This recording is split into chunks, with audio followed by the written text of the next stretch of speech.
96 that's converted to electric power. This car was originally converted using lead acid batteries about 3 years ago, and then this spring and summer I've renovated it with lithium batteries. The SAABv 96 makes an excellent electric car conversion because they're streamlined, they're relatively light, and they don't have power steering. And I've always sort of enjoyed the SAABs anyway. The only trouble with these cars is that the parts are a lot harder to obtain than I thought, and that's sort of the reason that it has taken so long to finish this renovation. I'm using the 180 amp hour CALB batteries. There are 42 of them, so the maximum charging voltage is about 147. In the back you can see the charger, which is a Manzanita. The instrumentation is all brand new.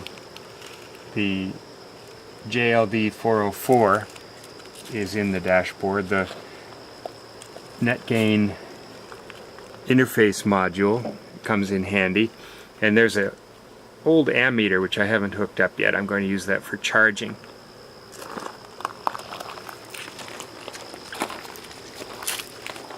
Under the hood you can see that I have the net gain controller.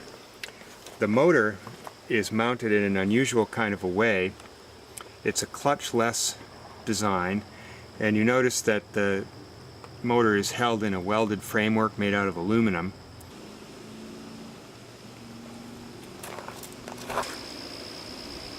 So next I'll put the battery box cover on, and we can go for a ride.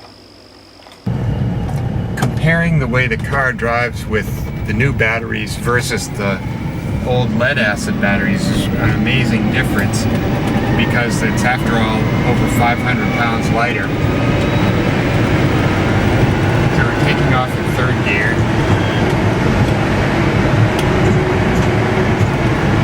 And then on to fourth gear. This is Sergeant Drive in Acadia National Park.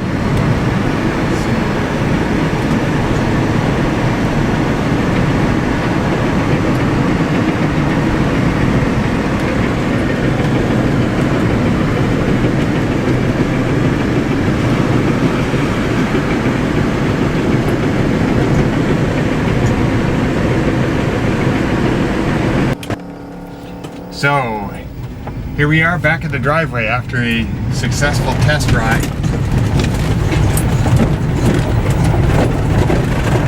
Come here and we'll get ready to plug it back in.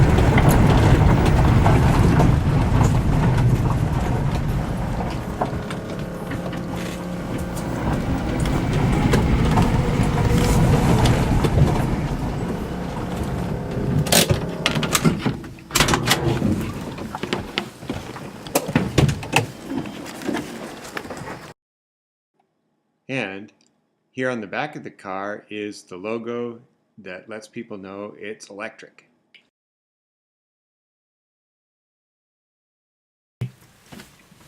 Okay, we're getting ready to go here, so switch this on, that.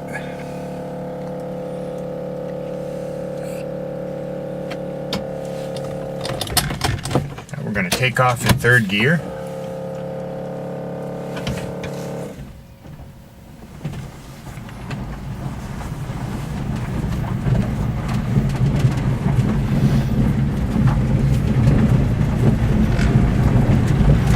Rainy day in Bar Harbor.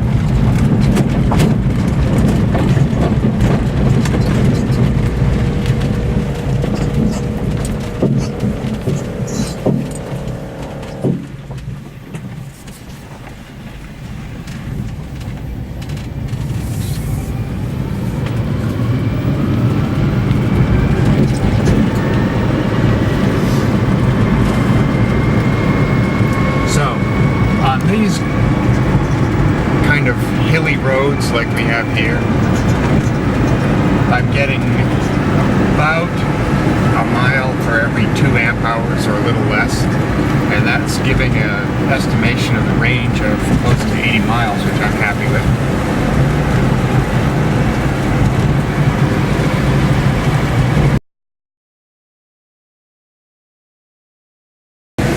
I've got a total of about 6,000 or 7,000 miles on this car altogether since it was converted, and I use it a lot when the weather's good for commuting to work and so forth.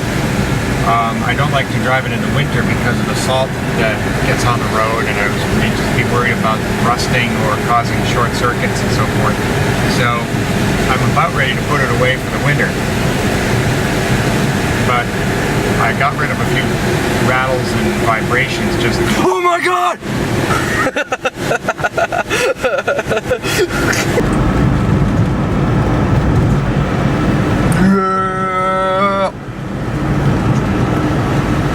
These next pictures show the driving end of the motor with the adapter plate made out of 2 pieces of 3/8 inch aluminum bolted together, and the compression bushing and homemade clutch hub adapter. The adapter was made in 2 pieces out of steel using my lathe, and then a clutch hub was machined down to fit in the middle and brazed in place. The only problem with this was that actually I found it was too rigid and it did not actually work very well, so I replaced it with a new adapter that was made using a larger aluminum flywheel.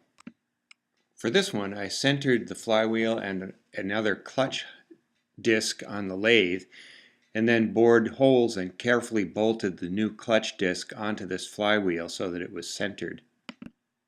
As I mentioned before, I didn't have a commercially made adapter plate.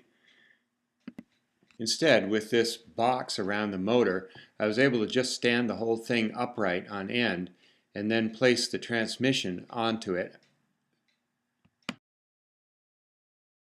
so that the clutch shaft goes into the splines on the flywheel. Then I was able to just turn the motor slowly using a 12-volt battery and then shift the transmission around until the vibration went away. Then clamped it off with vice grips and used machine bushing to put a pilot hole through the flange plates. Then take the bushing out and replace it with the bolts that are used to actually bolt.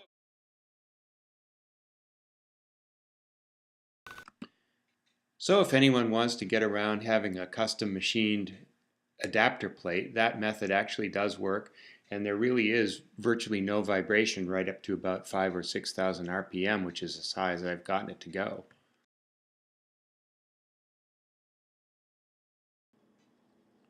Here's a shot of putting the motor into the motor bay. I used quite a lot of aluminum in this project. Well, I had quite a bit of aluminum lying around, and mentioning that is giving me a chance to segue into some totally gratuitous pictures of my last project, which was this aluminum sailboat. Here's the sailboat at the dock, and then pictures of it sailing. I had a lot of scrap aluminum left over. I've next got some videos of the boat under power on a stormy day last summer.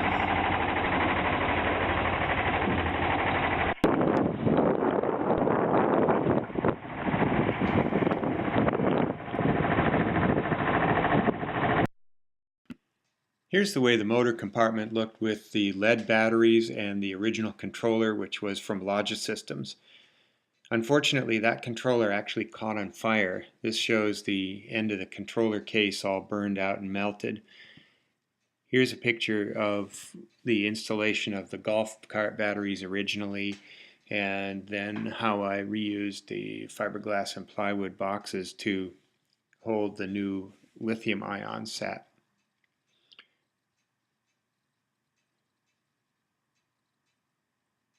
This is the picture of the engine compartment as it looks now, showing the new controller and some light aluminum ducts that bring cool air into the motor.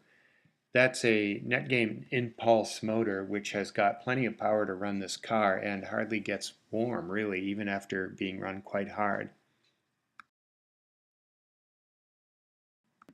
If I were to do it again, I'd probably, first of all, try to figure out a way to put the clutch in it. I had trouble with space on this conversion. And I probably would use a little bit newer car just to make the parts easier to obtain and to get rid of some of the rattles and clanks that you find with these really old cars. But basically, it's a good, successful project, and I'm trying to get other people locally to be interested in electric vehicles. So thanks very much for watching.